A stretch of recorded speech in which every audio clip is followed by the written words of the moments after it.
2 en Canarias. Última hora en COPE. Estar informado.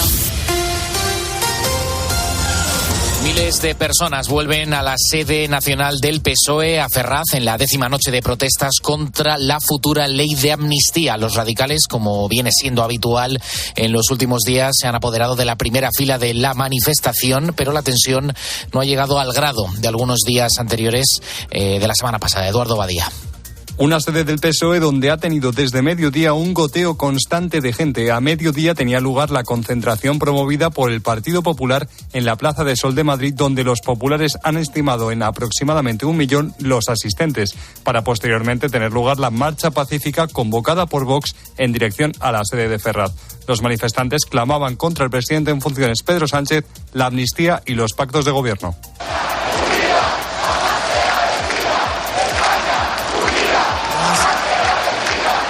Un domingo que ha transcurrido con mucha tranquilidad y normalidad, donde no se han vivido momentos de tensión como sí ocurrió el sábado, cuando la policía tuvo que cargar con los manifestantes y acabó con 14 detenidos.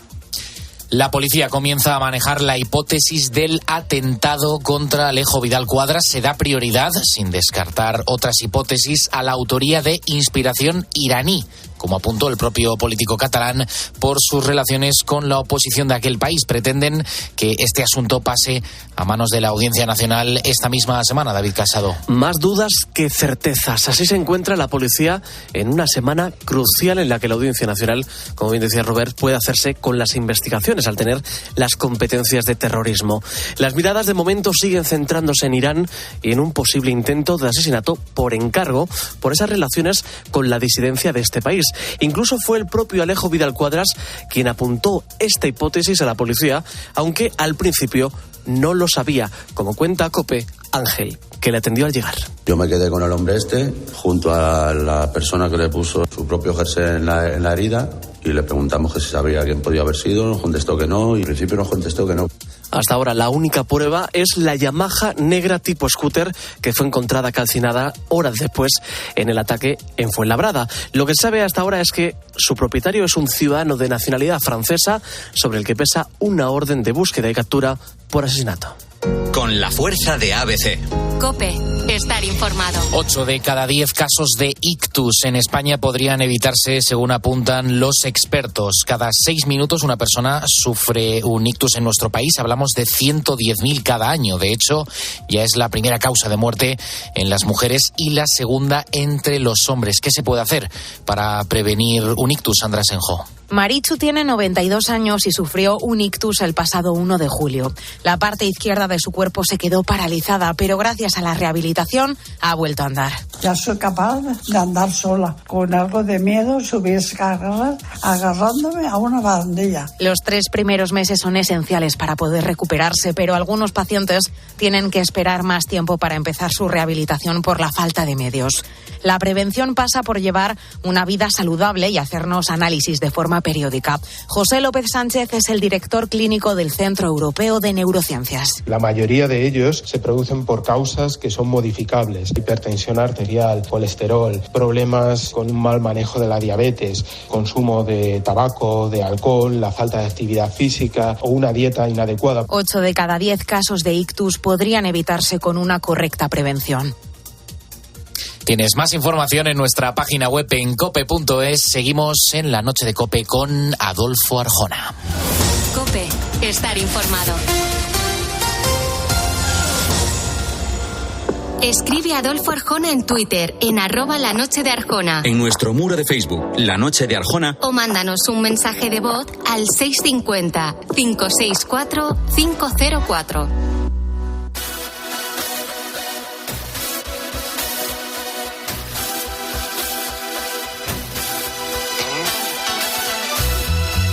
¿Oídas las noticias? Vamos con el porqué de las cosas. Oyentes curiosos, oyentes inteligentes. Dicen que nunca te acostarás sin saber algo nuevo. Si estás a punto de irte a dormir, si acabas de empezar tu día, seas trasnochador o madrugador, me comprometo que la próxima vez que te vayas a la cama, la próxima vez que te levantes y te tomes un café, seas sabiendo muchas cosas más. Por eso ahora, en la noche de Arjona, nos rodeamos de expertos para resolver preguntas como: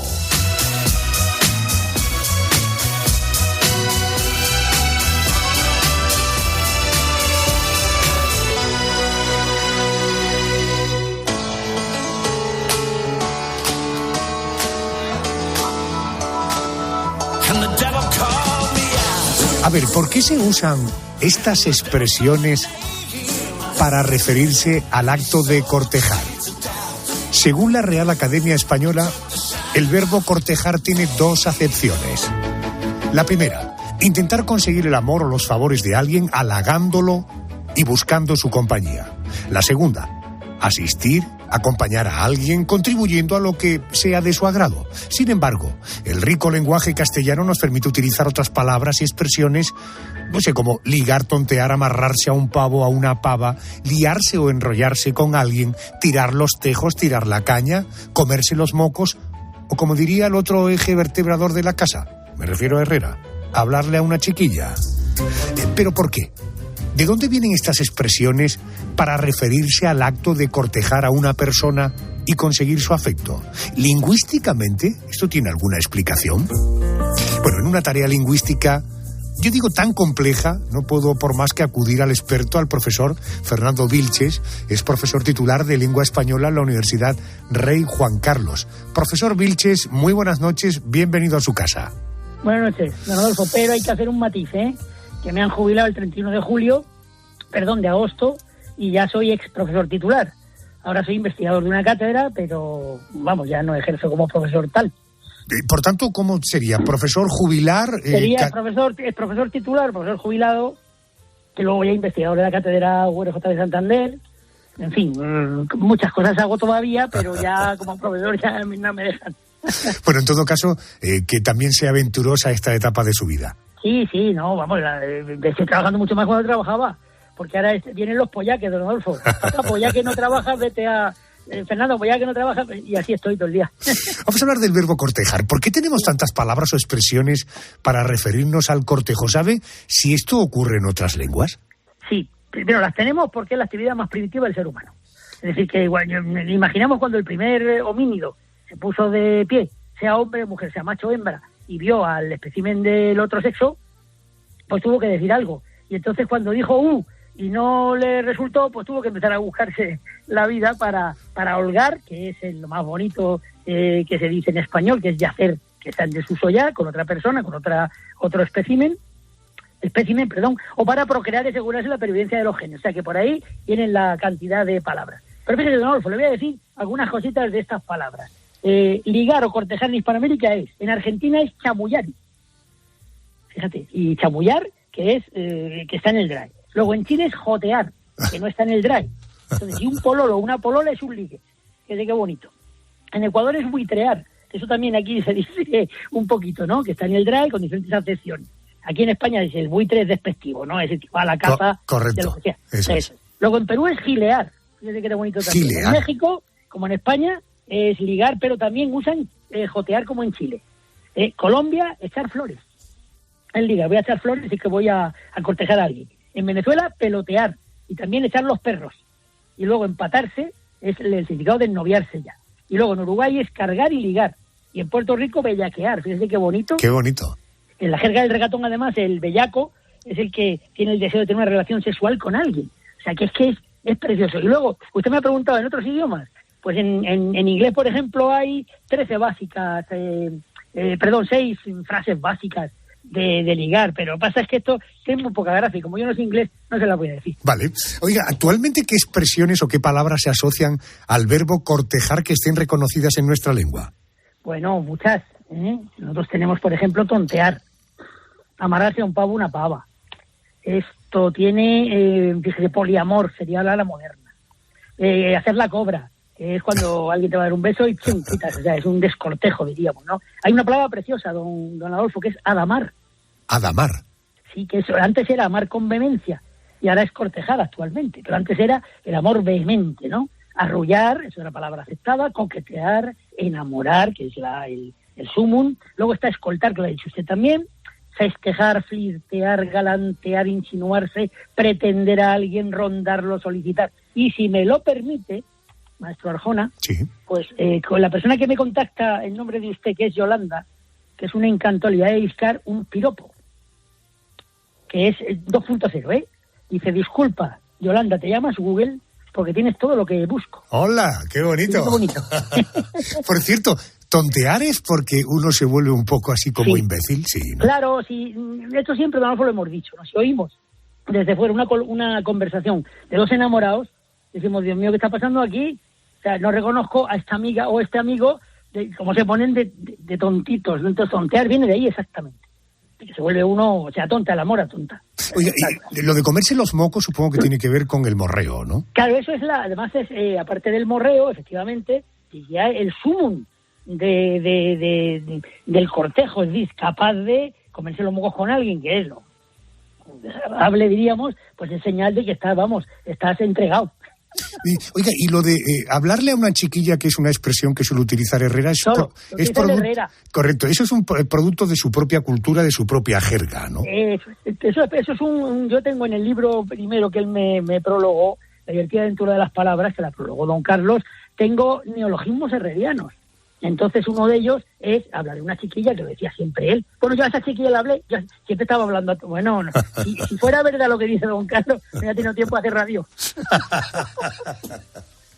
Bueno, y eso de hablarle a una chiquilla luego tiene toda una historia, seguro, detrás de eso, ¿no? Sí, siempre. Las conversaciones que mantuvieron y estas cosas, exactamente, claro. Porque uno empieza uno tirando los tejos, que sería esa frase que usted ha dicho, ¿no? Que es, bueno, voy a empezar un poquito a poner los puntos, que es lo que significaba esa frase. O sea, dirigir la mira, la intención a un fin que se desea. Eso es tirar los tejos, fíjese qué bonito.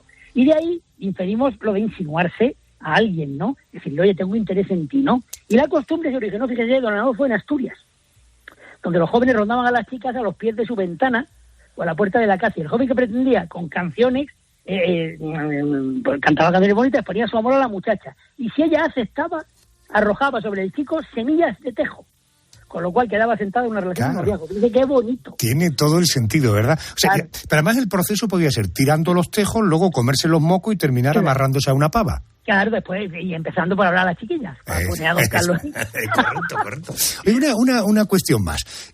¿Podría alguna de estas expresiones terminar reconocida por la RAE? Sí, vamos. Recuerde, don Adolfo, que la RAE admitió cruzarse los cables. O sea, si usted coge ahora mismo cruzar o cables en el diccionario, dice que espere momentáneamente el juicio. Y eso lo impuso el uso de los chavales jóvenes. O sea, nuestras abuelas, incluso yo de joven no decía nunca que se me han cruzado los cables. Entonces, vamos a ver, le voy a decir el nuevo ligoteo, lo que llamaríamos el léxico ligoteo 2.0. Que es lo que se pone de moda. Usted otra vez me ha hecho trabajar, que conste a los oyentes, que Adolfo Arjona hace trabajar aquí al exprofesor Vilches. Entonces, vamos a ver.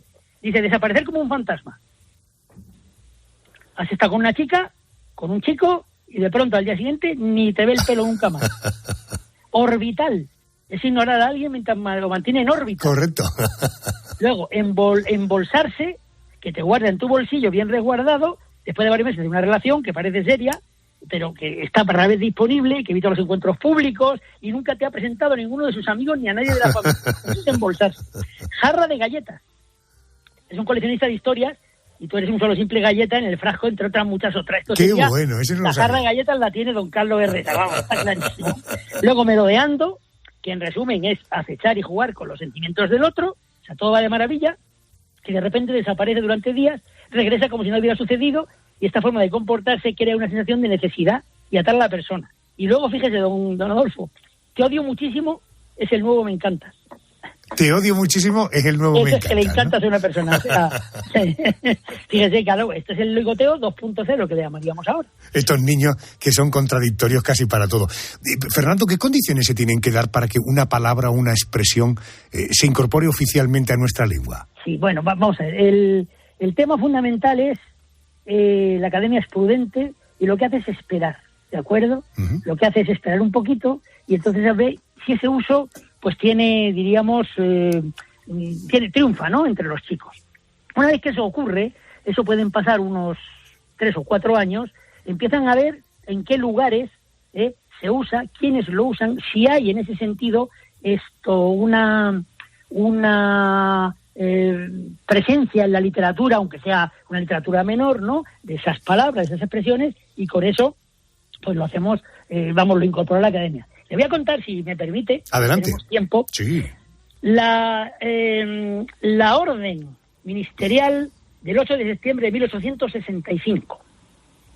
que decía así: se prohíbe cantar y bailar y hacer el amor en las vías públicas de los pueblos en los que exista cólera hasta que se termine con la epidemia, lo decrete la autoridad gubernativa y se celebre el correspondiente Te Deum. Había que celebrar una acción de gracias. Pero fíjese usted que se hacía el amor en las vías públicas de los pueblos. Cuando se lo cuentas a los alumnos jóvenes, te dicen, bueno, señor Vilche, entonces esto es de toda la vida. Que usted dice que es que yo por la facultad decía a veces, oye, se os ven a más que a uno y sois dos, ¿no?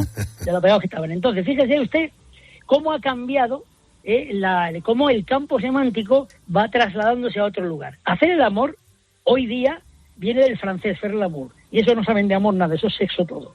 Pero hacer el amor en la época de nuestras bisabuelas, don Adolfo, era cortejar a una persona. ¡Qué bueno, qué bueno! Era en la ventana, tú ibas a ver a tu chica, estaba ahí al lado su tía de 100 años, sentadita ella al lado, y entonces decías, cariño, estás hoy muy guapa, y decía, joven, no se pase. Fíjense, qué bonito. Claro, el cólera, como se propaga anaeróbicamente, se prohibía hacer el amor en la vía pública de los pueblos. Ahí tienen a este investigador de la lengua, Fernando Vilches, que como siempre nos demuestra un enorme océano de sabiduría con su correspondiente profundidad. Fernando, gracias por atenderme. Buenas noches. Muchísimas gracias, Adolfo. Buenas noches y a todos los espectadores. Oyentes, claro. Muy buenas noches. Estamos aquí unidos. Llegando en vivo a 80 países. ¡El Latin Grammy! Es algo increíble. Muchas gracias. Gracias. Muchas gracias. El Latin Grammy llega a Sevilla. ¡Que viva la música! El próximo 16 de noviembre, Andalucía, España, Andalucía y Sevilla acoge la edición número 24 de los Grammy Latinos. Es la primera vez en la historia que un acontecimiento de esta categoría se celebra fuera de Estados Unidos. Y tenemos la suerte de que sea en nuestro país.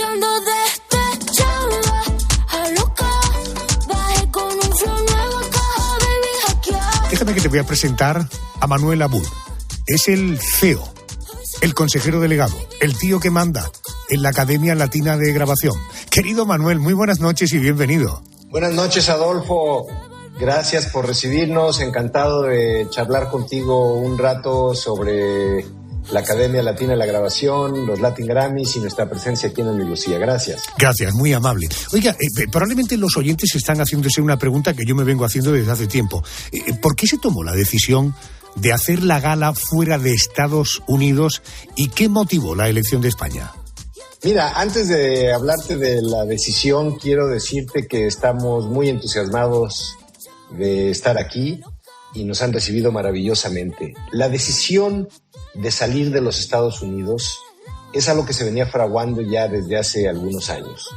Y lo divido siempre en dos partes. Primero, la parte, por decirlo así, estratégica, y segundo, la parte de apoyo a nuestros artistas. Y déjame empezar con la última. Apoyar a nuestros artistas en este proceso de globalización que está viviendo la música latina me parece una pieza fundamental de la misión de la Academia. Es indudable que la música latina está viviendo un gran momento, un momento de una presencia en todo el mundo, y la Academia tiene la obligación de estar ahí con nuestros artistas apoyándolos. Ahora, desde el punto de vista estratégico de la organización, como te decía, esto es algo que venimos fraguando desde hace varios años, porque definimos que una de las avenidas, si no es que la avenida más viable para garantizar el crecimiento orgánico de la organización, de la Academia, era a través del desarrollo internacional. Nosotros somos una organización internacional desde el punto de vista de nuestra membresía, tenemos miembros de más de 40 países, pero nuestra presencia se había limitado a los Estados Unidos. Entonces, hemos venido evaluando ya desde hace varios años cuál es la forma en la que la Academia debe de tener una mayor presencia en lugares fuera de los Estados Unidos. Lo iniciamos con algunos conciertos acústicos, con algunas presencias esporádicas en diferentes ciudades, y ahora pues ya se dio la oportunidad de estar aquí en España y concretamente en Andalucía y específicamente en Sevilla, y estamos muy contentos de estar aquí. Estamos hablando con Manuel Abud, es el CEO de la Academia Latina de Grabación de los Grammy Latinos. Manuel, ¿cómo y cuándo se comienzan a elegir a los nominados y qué méritos deben atesorar?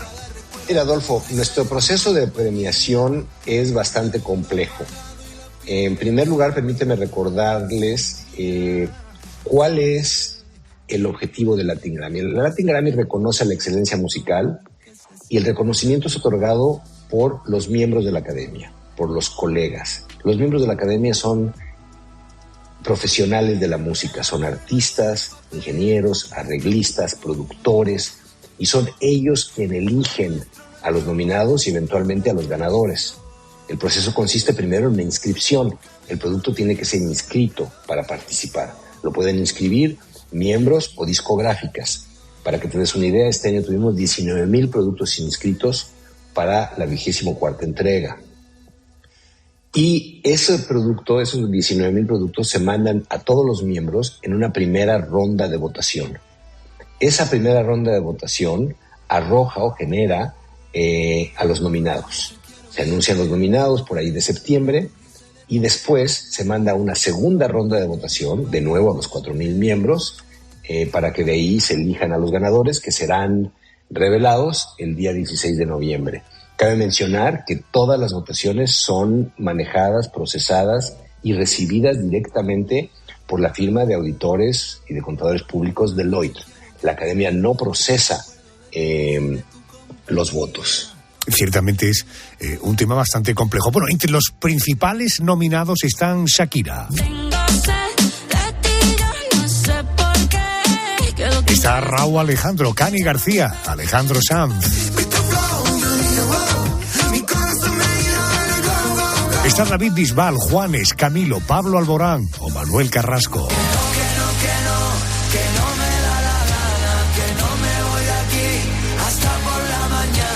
Manuel, vuelvo contigo. Antes de la gala oficial habrá una serie de actividades durante los 5 días previos a este día 16. ¿Cuáles serán las más destacadas? Mira, sí, efectivamente tenemos varias actividades antes de la gala, en lo que nosotros llamamos la Semana Latin Grammy. Lunes reconoceremos a las mujeres más importantes de la industria en lo que llamamos nosotros las Leading Ladies of Entertainment. El martes tendremos una recepción de nominados, una recepción oficial de nominados, seguida de un concierto que le llamamos el Best New Artist Showcase, que de lo que se trata es que los nominados a Mejor Nuevo Artista interpretarán una de sus canciones en un concierto privado. Después el miércoles tenemos la cena a la persona de gala, en honor a la persona del año, que en este caso es Laura Pausini, y después el jueves tendremos ya la 24ª entrega anual de Latin Grammy, donde entregaremos 56 Latin Grammys en cada una de las categorías que reconocemos. Sé que obviamente todo el mundo lo sabemos, que hay un gran entusiasmo en la ciudad y que hay varias discográficas y plataformas y miembros de la industria que están realizando eventos. Y aprovecho para aclararte que la academia no tiene una relación con ninguno de estos eventos, salvo los que te acabo de describir. Todos los demás eventos no son auspiciados ni tienen relación alguna con la Academia Latina de la Grabación. Todos tenemos en la mente el desarrollo de los Grammy latinos en Las Vegas, en Estados Unidos. ¿La gala se va a parecer a la que se hace en Las Vegas o tendrá un sello propio de España, de Andalucía? Sí, mira, esta es una excelente pregunta, porque es claro que no debemos de tratar de replicar lo que se hace en Las Vegas. Tenemos el claro objetivo de que nuestras celebraciones de la Semana Latin Grammy incorporen la personalidad de Andalucía. Lo vas a ver reflejado en muchas cosas, desde, por supuesto, los lugares donde vamos a realizar las diferentes entregas, hasta en la propia gala televisada verás una clara presencia de Andalucía y de Sevilla en todo lo que estamos haciendo. Es parte importantísima de haber salido. No se trata de replicar lo que se hace en Las Vegas de ninguna manera. Muy buena pregunta, gracias. Gracias a ti. Los presentadores eran Paz Vega, Dana Paola, Roselín Sánchez y al que oímos, Sebastián Yadra.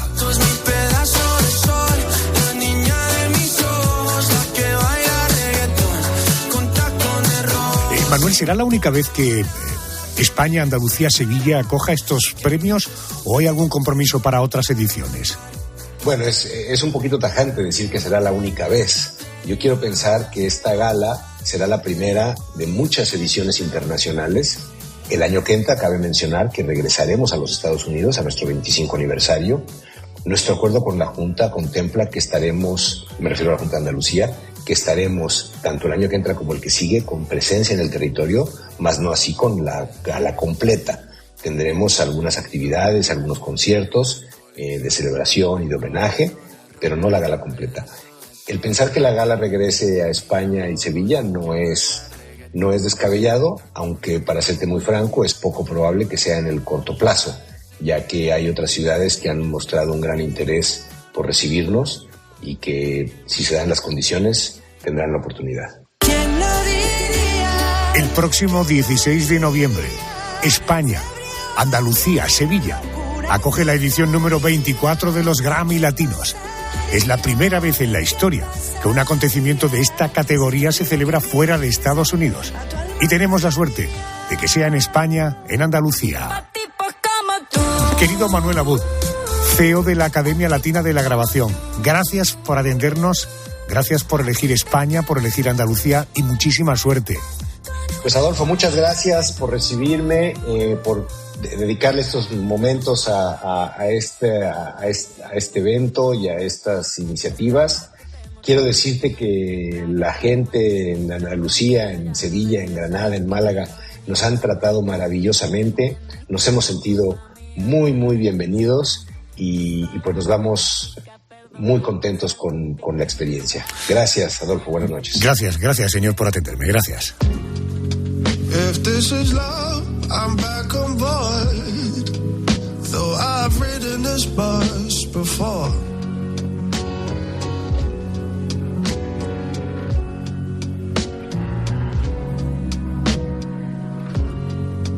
Maybe it's more, maybe it's not. Oh, I know when we meet the wall.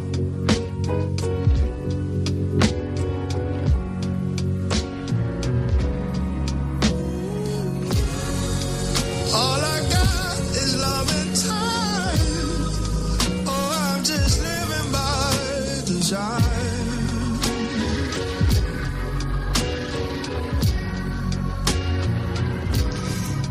Si te gusta este sonido y esta voz, búscalo en tus listas musicales, vete a tu playlist, incorpóralo porque merece la pena. Él es Jacob Banks.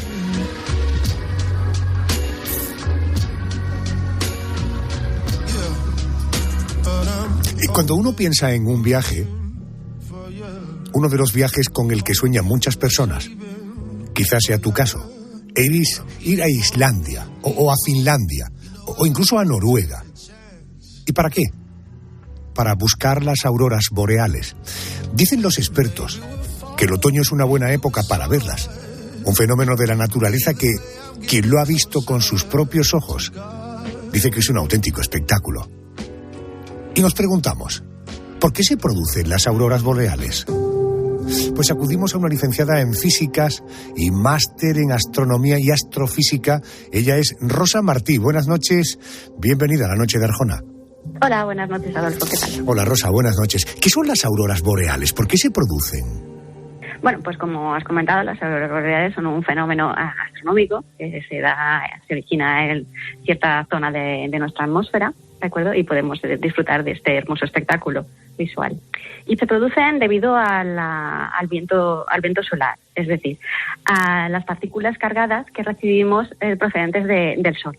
Estas partículas cargadas, al chocar con nuestro campo magnético, con el campo que nos protege de la radiación que viene del Sol, lo que sucede es eso, que al producirse este choque, las partículas cargadas del viento solar pues interaccionan interaccionan con los átomos y moléculas de nitrógeno y oxígeno que tenemos en nuestra atmósfera, y ahí ocurren unos procesos de excitación y subida y bajada de energía, y entonces pues la forma visualizarlos es mediante pues estas hermosas luces que se contemplan en el cielo nocturno.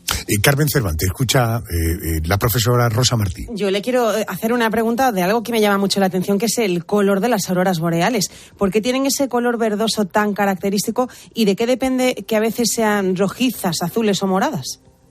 Bueno, pues como he mencionado anteriormente, los choques de las partículas cargadas, principalmente electrones, se producen con los átomos y moléculas de oxígeno y de nitrógeno que tenemos en la atmósfera, en la zona, en concreto en la zona de la ionosfera, es donde se producen este fenómeno de las auroras, y en función de si se chocan con átomos de oxígeno o moléculas o átomos de nitrógeno, pues tenemos los diferentes colores. El color verde, que es el más habitual, ¿vale? El predominante, es debido justamente a la colisión entre las partículas cargadas y los átomos de oxígeno. Este color, o en la franja donde se produce, a la altura de nuestra atmósfera, es más o menos entre los 95, 100, 110 kilómetros sobre la superficie de la Tierra. Y luego, pues los otros colores, como he comentado, que son más rojizos o púrpuras, son debidos y azules, que también son predominantes, a el nitrógeno. Y en zonas más altas, que también se producen, estas colisiones del orden de los 200 hasta 400 kilómetros sobre la superficie de la Tierra, ahí los colores que tenemos son auroras que son prácticamente rojas y con tonalidades de rojos, y eso son debido a las colisiones de los electrones con átomos volvemos otra vez a átomos de oxígeno, pero como estamos ya en una altura de la atmósfera mucho más alta y son más energéticos, y entonces la emisión que se produce de luz es de color rojizo.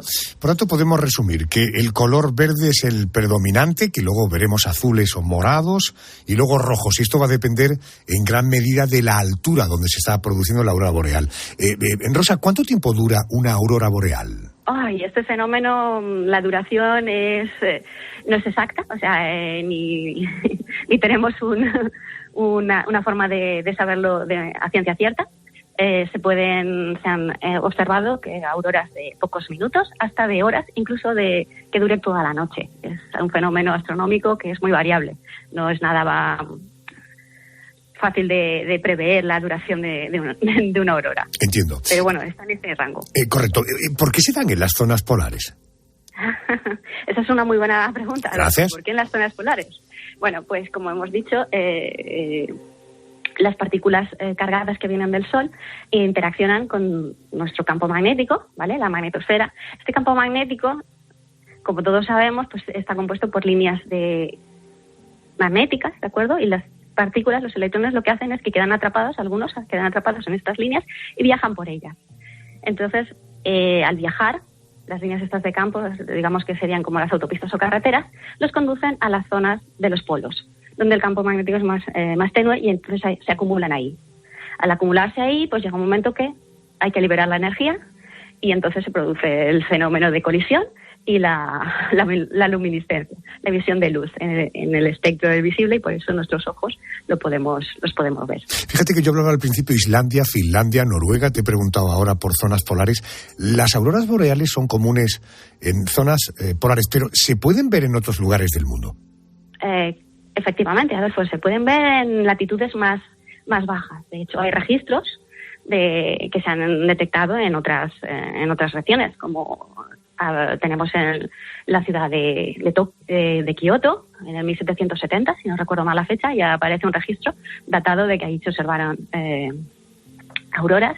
De hecho, en 1938, en España, se pudo observar una aurora boreal, o sea que también aquí nosotros en España también hemos tenido esta ocasión. Qué bueno. Y en el 23, en abril, si no recuerdo mal, también se observó este fenómeno debido a una gran eyección de partículas cargadas por parte del Sol. Contra mayor sea el flujo de partículas cargadas que nos viene del Sol, pues mayor probabilidad es de que las auroras se puedan ver en zonas más bajas de los polos, en latitudes más bajas.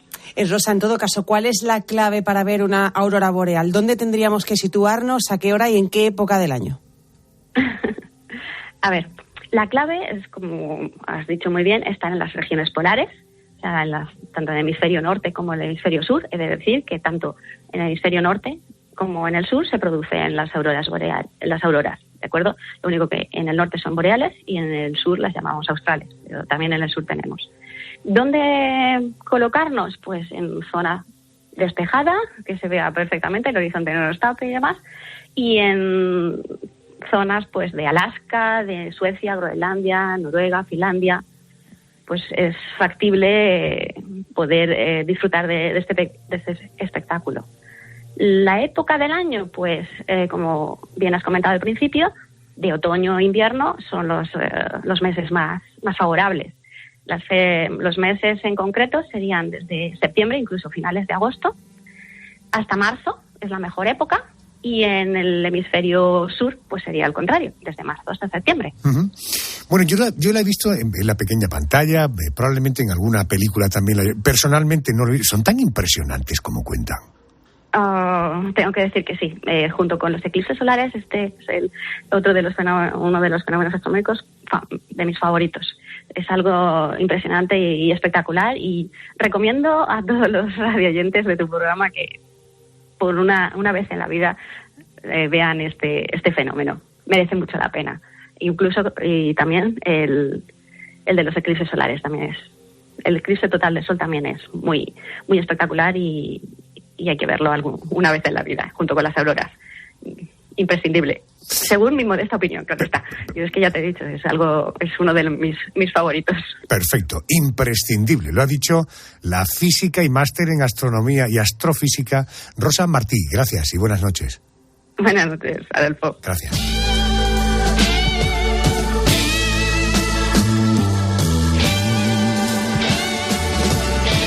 Dejamos el porqué de las cosas, inmediatamente volvemos, porque ahora quiero que abramos una ventana que nos haga retroceder en el tiempo.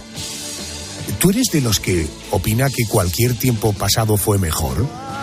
Posiblemente recuerdos, sonidos y algunos acontecimientos que sucedían en el año 1982. Ese año llegaba a la presidencia del gobierno un andaluz que representaba al PSOE llamado Felipe González. El Partido Socialista Obrero Español ha obtenido el respaldo mayoritario del pueblo español. Otro personaje clave de la España de aquel año vestía botas de fútbol y tenía una sonrisa muy simpaticona. ¡Hola! Soy Naranjito, el caramelo de los mundiales. Porque 1982 será siempre recordado como el año en el que España organizó el Mundial de Fútbol. Y solo unos días antes de que comenzara el Mundial, se inauguró el Pirulí, la torre de telecomunicaciones Torre España, que forma parte del skyline de la ciudad de Madrid. Desde allí, se emitía cada día el telediario de Televisión Española. Un telediario que ese año contaba la primera visita a nuestro país del Papa San Juan Pablo II. La juventud de un país rico de fe. Y el 30 de mayo de 1982, a las 6:20 de la tarde, en ese justo momento, nuestro país se convertía en la 16ª nación miembro de la OTAN. Ese año 1982 también llegaban noticias desde fuera de España. Otorgaban a Gabriel García Márquez el Premio Nobel de Literatura. Y donde las estirpes condenadas a 100 años de soledad tengan por fin una segunda oportunidad sobre la tierra. De la literatura a la televisión.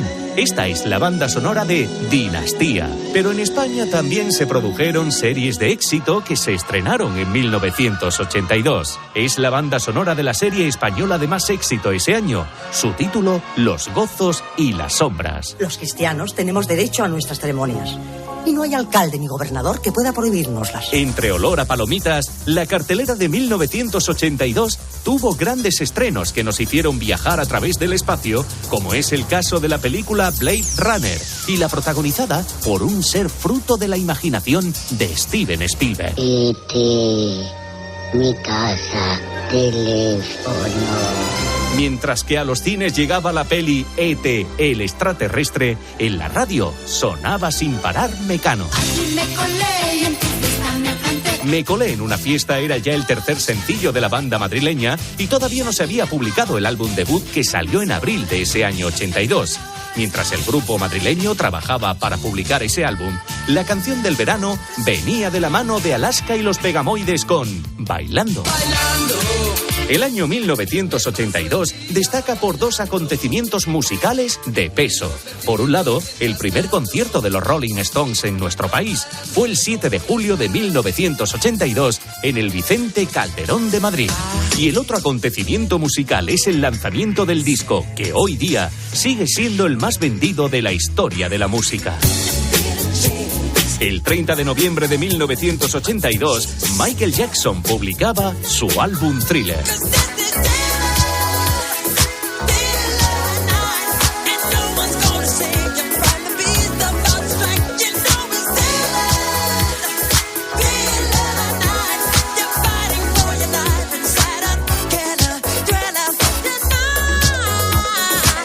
Año 1982. Por cierto que comienzan a organizarse las cenas o comidas de Navidad. Hay que ponerse guapos. Ellos con sus mejores trajes y corbatas. Ellas con los mejores vestidos y maquilladas para la ocasión. Pintalabios, rímel. Por cierto, ¿te has preguntado alguna vez qué es la máscara de pestañas que todos conocemos con el nombre comercial de rímel? ¿Y cómo se fabrica? Voy a preguntarle a un experto, a Luis Morillas, al doctor Luis Morillas, es especialista en medicina estética.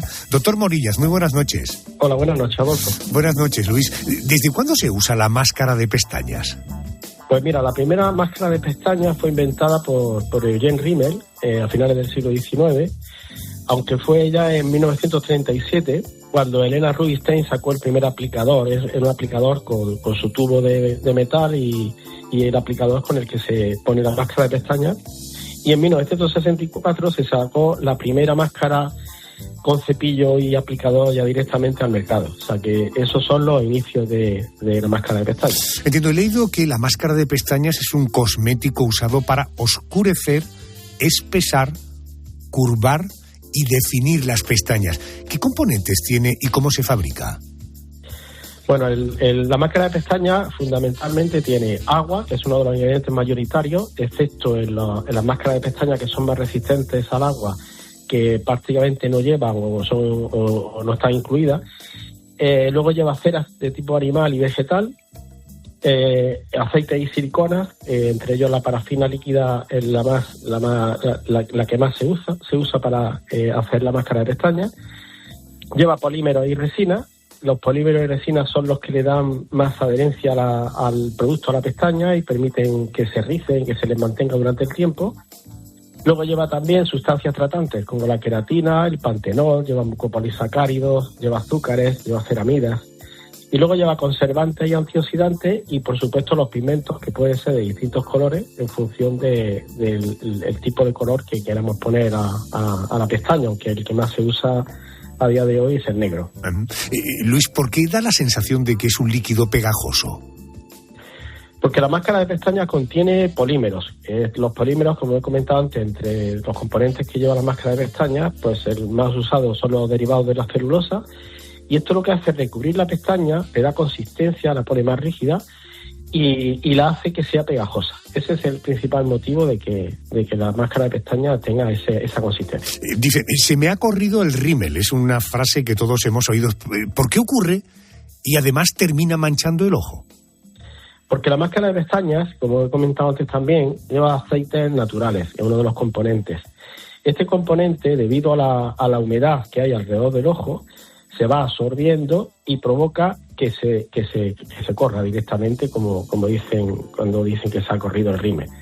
Esto produce manchas oscuras, sobre todo en la zona de la ojera del ojo. Este es el principal responsable de eso. Y por supuesto, como los pigmentos, el que más lleva es el negro, pues ese aspecto negro del ojo abajo es el que aparece cuando ocurre este efecto. Cuénteme, ya me ha datado en fecha cómo ha evolucionado la máscara de pestañas, y ¿es verdad que hay alguna que es a prueba de agua? A ver, la mascarilla al principio cuando se creó la primera máscara era un cepillo que se humedecía y luego se sumergía en la máscara para luego aplicarlo al ojo. Ya en la década de los 60 apareció el cepillo ya con el tubo directamente, y en los años 70 ya apareció la máscara a prueba de agua. que bueno, lleva un componente que es el isododecano, que es un solvente volátil y es el que le proporciona esa resistencia de la máscara de pestañas a la humedad, al agua. Uh-huh. ¿Es habitual que las mujeres o quienes, en fin, se pongan rímel o máscara en las pestañas, se lo retoque? ¿Esto es bueno o una vez puesto es mejor no tocarlo? A ver, una vez puesta la máscara de pestañas no es conveniente retocarla, porque cada vez que aplicamos de nuevo la máscara encima de la que ya tenemos, se va acumulando, se van formando grumos y esto aumenta la cantidad de máscara en la pestaña, con lo cual tampoco es beneficioso. Sería más conveniente quitar y volver a aplicar si está mal aplicada. Hablando de quitar, ¿es obligatorio quitarlo al llegar a casa? Es decir, ¿puede ser malo, perjudicial no hacerlo? Vamos a ver, es importante quitarla porque la máscara de pestañas durante la noche puede llegar a formar escamas y se endurece, y esto puede provocar una irritación en el ojo. Incluso durmiendo pues pueden esas escamas arañar un poquito la córnea, puede producir infecciones oculares, con lo cual la recomendación siempre es limpiarla o bien con desmaquillante con base de alcohol y agua y aceites y evitar pues, dormir con esa máscara de pestañas puesta. Entiendo. Termino. Hay maquillajes o pintura de uñas que son prácticamente permanentes. De hecho, se habla de pinturas de uña permanente. ¿Hay alguna máscara de pestañas que permanezca siempre?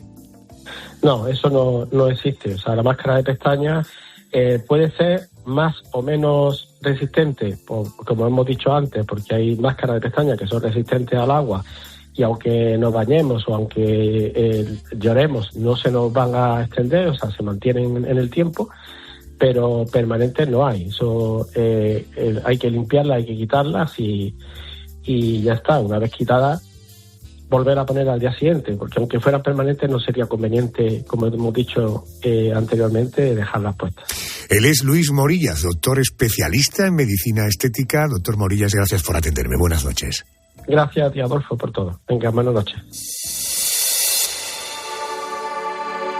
¿Cuál es tu percepción del paso del tiempo? ¿Eres de los que cree que pasa rápido o lento?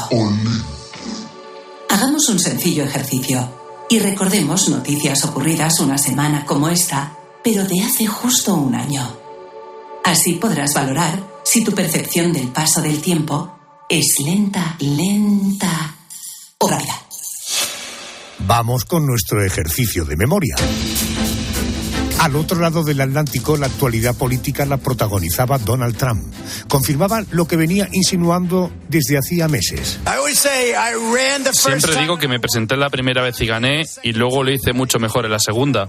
Tuvimos millones y millones de votos más. ¿Y sabéis qué? Eso será la historia por mucho tiempo. Fue una desgracia, pero tenemos que enderezar nuestro país de nuevo. Una semana como esta, pero de hace justo un año, el republicano Donald Trump anunciaba oficialmente su candidatura a la presidencia de los Estados Unidos. Eso siempre y cuando resuelva el saco de causas judiciales que tiene. Andrés García, buenas noches de nuevo. Por cierto, ¿cuándo se celebran las próximas elecciones en Estados Unidos? Buenas noches, Arjona. Bueno, pues será el 5 de noviembre de 2024 y serán ya las número 60. De la política al mundo del deporte o de la música, según se mire. Una semana como esta, pero de hace justo un año, se hablaba a diario del inminente comienzo del Mundial de Fútbol 2023 que se va a celebrar, que se celebró en Qatar. Digo 2023, aunque quiero realmente decir 2022. Correcto.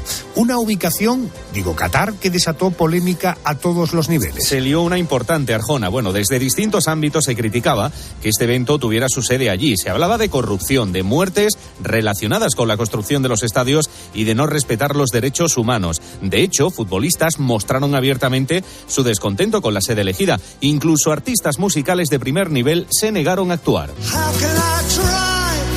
Es el caso del gran Rod Stewart, que aseguró que había rechazado 1 millón de euros por motivos éticos. Lo anunciaba el 15 de noviembre. Pero Rod Stewart, Andrés, no fue el único que dijo no a actuar en Qatar. Pues no, la colombiana Shakira también rechazó la propuesta, pero eso sí, en un principio aceptó. Pero ante el aluvión de críticas que recibió, decidió no actuar en la inauguración. Estas eran solo parte de las noticias más destacadas que generaba el Mundial de Qatar. Cuando parecía que las aguas se calmaban, la organización anunció que no se podría beber birras, es decir, cerveza, ni en los estadios ni en los alrededores. Un quebradero de cabeza para los cerveceros y para la propia organización. Es que si tocan la cerveza, Arjona, ya la cosa se pone seria, ¿no? Bueno, uno de los principales patrocinadores era precisamente una marca de cerveza.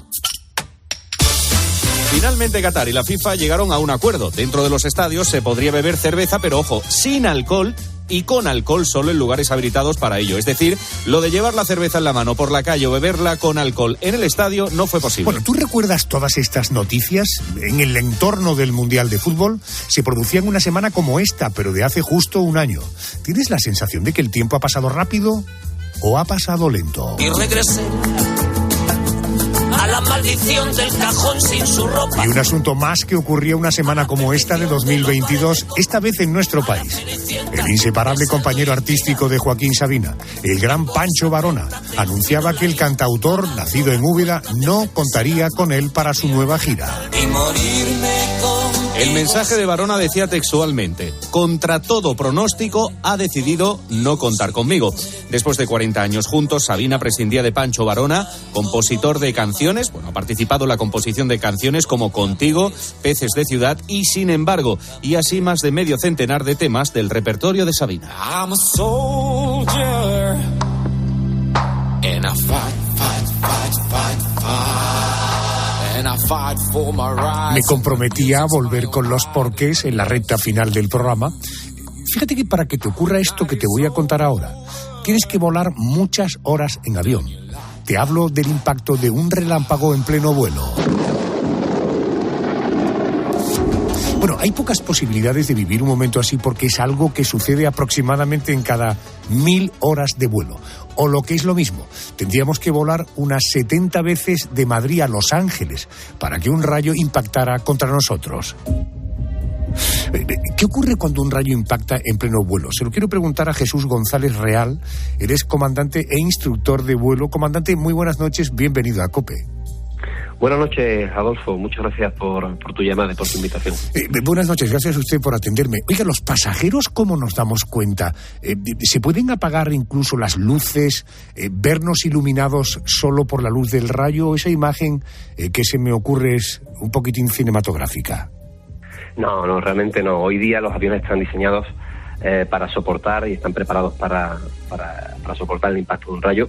No suelen apagarse las luces, si acaso desde la cabina del pasaje se puede observar un pequeño destello o estruendo, pero sobre todo el sonido del impacto metálico, ¿no? Como hemos comentado antes, un martillazo seco y metálico en el avión. Entiendo. Pero no se suelen apagar las luces para nada. Comandante, ¿qué le puede ocurrir a un avión si impacta un rayo contra él en pleno vuelo? Es decir, ¿qué daños puede producir este impacto en la nave? ¿Puede incluso llegar a caerse el avión? Bueno, el impacto de cualquier rayo en la aeronave puede causar como mucho a lo sumo daños superficiales, es decir, la quema de una pequeña área del revestimiento de la aeronave o del fuselaje o la quema de los descargadores de estática, ¿no? Sin embargo, estos daños, bueno, generalmente no suelen comprometer la seguridad estructural de la aeronave y la gran mayoría son perfectamente reparables. Cuando un avión es alcanzado por un rayo en vuelo, es obligatorio que una vez que el avión esté en tierra pase por una inspección. Cada fabricante diseña un programa de inspección por rayos en los que los mecánicos, una vez en tierra, realizan una labor un poco de investigación, ¿no? Para determinar cuál fue el punto de entrada del rayo, la trayectoria que ha salido y el punto de salida. Los mecánicos hacen especial hincapié sobre todo en verificar los equipos de radio, el estado general de los descargadores de estática, los fusibles del avión, en general los instrumentos eléctricos, ¿no? que puedan afectar. Pero no llega a caerse el avión por eso. Yolanda, te escucha el comandante González. Bueno, comandante, a los que tenemos más que respeto a volar, esas palabras desde luego nos tranquilizan, pero yo quería saber si hay algún momento durante el vuelo en el que el avión esté más expuesto a los rayos, por ejemplo, cuando vuela a una altura determinada, por ejemplo, en el momento del despegue, en el aterrizaje. Sí, por supuesto, hay momentos durante el vuelo en los que un avión pues tiene más papeletas, ¿no? Está más expuesto, de hecho, a recibir rayos, ¿no? En general, bueno, pues son más propensos a tener rayos, a ser impactados por rayos, pues en la fase de despegue y ascenso inicial y también, por supuesto, en la fase de descenso y aproximación para el posterior aterrizaje, ¿no? En estas fases el avión se encuentra se suele encontrar a altitudes más bajas, se encuentra también más cerca de condiciones atmosféricas donde son más frecuentes los rayos, y además durante estas fases, si el avión vuela cerca de nubes o tormenta o turbulencia, pues esto provoca que el avión sufra se cargue eléctricamente, se cargue estáticamente, y debido a esta fricción del aire con el avión y las partículas que hay en las nubes, atrae la probabilidad de que un rayo impacte en la aeronave, ¿no? Entonces debemos entender que cuando llueve hay más posibilidades de que caiga un rayo contra el avión, o también puede haber una tormenta eléctrica con buen tiempo. Pero los rayos son mucho más comunes durante las tormentas eléctricas, por supuesto, pero no necesariamente ocurren cuando únicamente llueve. Las tormentas eléctricas a menudo pues vienen acompañadas de lluvia, de granizo, de viento, de truenos. Por lo tanto, las condiciones más propicias atmosféricamente para que se formen rayos son estas, ¿no? Hay que tener en cuenta que al fin y al cabo los rayos en la atmósfera no son más que descargas eléctricas entre nubes, es decir, digamos de nube a nube o de nube a tierra. Y durante una tormenta eléctrica, pues las posibilidades de que un avión sea impactado por un rayo aumentan significativamente. Si bien la lluvia por sí sola no garantiza la presencia de rayos, los rayos pueden ocurrir perfectamente en condiciones inusuales o poco comunes, incluso sin tormenta, en una noche clara o en un día claro. Esto generalmente ocurre, como hemos comentado, cuando hay condiciones de atmosféricas inestables, hay inestabilidad, o hay una transición, por así decirlo, de sistemas climáticos, ¿no?, que hagan, o de cambios de tiempo que hagan que se genere esa fricción y esa estática en la atmósfera, ¿no?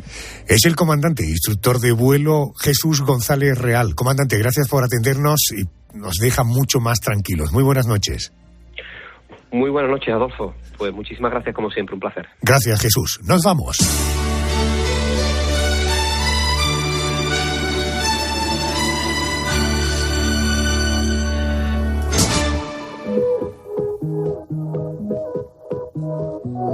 Ha sido un placer estar contigo esta noche.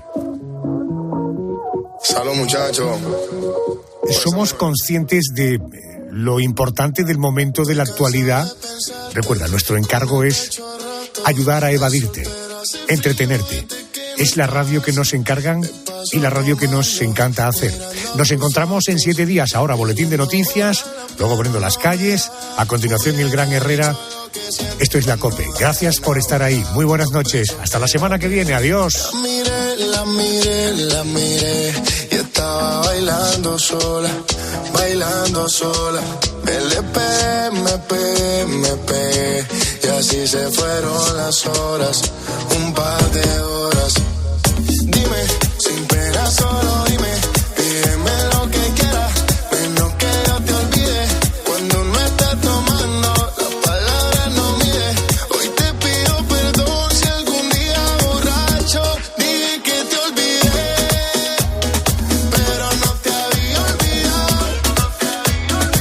Ay, también dije que te superé y no te había superado. Borracho dije que ya te olvidé, pero no te había olvidado. Ay, también dije que te superé y no te había superado. Entrando a la disco la miré y estaba bailando sola. Me pegué y así se fueron las horas, un par de horas. La miré y estaba bailando sola.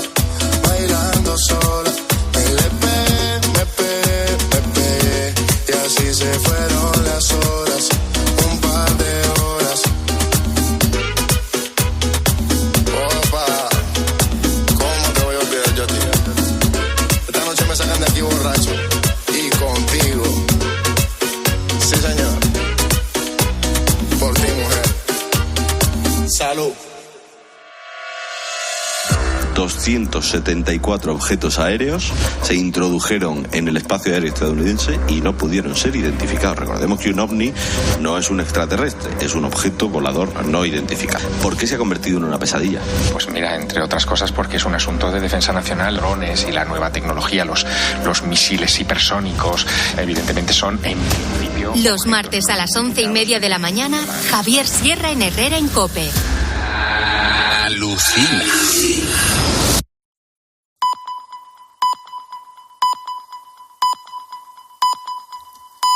Alcanzamos